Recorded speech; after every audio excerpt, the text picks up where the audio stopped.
தமிழ்நாட்டில் சென்னை மீனம்பாக்கம் உட்பட 13 இடங்களில் நேற்று 100 டிகிரி ஃபாரன்ஹீட்டை தாண்டி வெப்பம் பதிவானது. இந்நிலையில் 14 மாவட்டங்களில் இன்று கனமழை பெய்யும் என்று வானிலை ஆய்வு மையம் கணித்துள்ளது.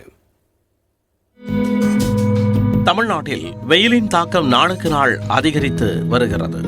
அக்கினி நட்சத்திரம் தொடங்கி கடுமையான வெப்பம் வாட்டி வதைத்து வரும் நிலையில் மக்கள் பெரும் சிரமத்திற்கு ஆளாகி வருகின்றனர். அந்த வகையில் நேற்று 13 இடங்களில் 100 டிகிரி ஃபாரன்ஹீட்டை தாண்டி வெப்பம் பதிவாகி சுட்டரித்தது. அதிகபட்சமாக திருச்சியில் 107.78 டிகிரி என்ற அளவில் வெப்பம் பதிவானது. அதற்கடுத்தபடியாக மதுரை விமான நிலைய பகுதியில் 107 டிகிரி வெப்பம் பதிவானது.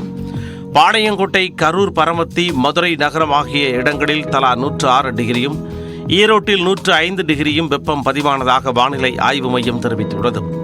அதேபோல தஞ்சாவூர், திருத்தணி, வேலூர், நாமக்கல்லில் தலா 104 டிகிரியும், சென்னை மீனம்பாக்கத்தில் 101 டிகிரியும் பதிவானது. சேலம் மற்றும் கோயம்புத்தூரிலும் வெயில் சதமடித்தது.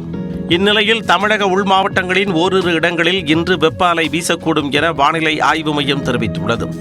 வெப்பநிலை இயல்பை விட 3 டிகிரி செல்சியஸ் வரை அதிகமாக இருக்கக்கூடும் எனவும் வானிலை ஆய்வு மையம் கணித்துள்ளது. அதேபோல சென்னையில் இன்று அதிகபட்ச வெப்பநிலை 98 டிகிரி ஃபாரன்ஹீட்டை ஒட்டி இருக்கும் எனவும் வானிலை ஆய்வு மையம் கணித்துள்ளது. அதே நேரம் தமிழ்நாட்டில் 14 மாவட்டங்களில் இன்று கனமழை பெய்ய வாய்ப்புள்ளதாக வானிலை ஆய்வு மையம் தெரிவித்துள்ளது.